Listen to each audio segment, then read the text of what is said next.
So the question at hand is, should the New Orleans Pelicans go ahead and part ways with Zion Williamson when the clock strikes July?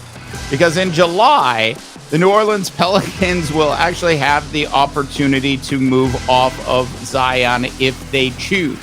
Now, they are 3 years into the Zion Williamson experience. And I have to say, as big of a fan as I am of Zion Williamson, I'm also a fan of making changes when changes are needed and not waiting too late to make those changes. Ben Simmons and the Philadelphia 76ers are a perfect example of a franchise that should have moved off of a player well before they did, and ultimately led to, let's just face it, most likely the end of Ben Simmons' career, at least in North America, because there's plenty of other options for Ben Simmons to play basketball or sit on a bench on other teams around the globe.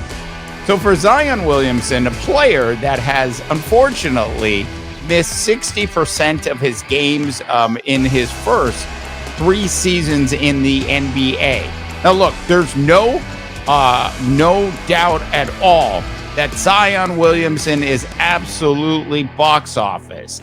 But sometimes that box office simply needs a different address. Look, I don't know about the eating issues. I'm not really sure what's going to make Zion feel like Zion again. They're not even going to touch any of that stuff related to any of the potential mental health issues that you needed to be concerned about earlier in the week when you heard Zion talking in the third person about himself. So if you are the New Orleans Pelicans, the decision to move off of Zion Williamson, in my opinion, quite frankly, is a easy one to make at this point. Might not seem like it is, but you might actually be doing Zion a favor, and you'll certainly be doing your franchise a favor, because if you stay down this path of keeping Zion in your organization, I don't see how you're ever going to improve on Zion Williamson missing 60% of the games that he's supposed to play with the New Orleans Pelicans. All right, I am Dave DeBaugh. Thanks so much for tuning into the House of Takes.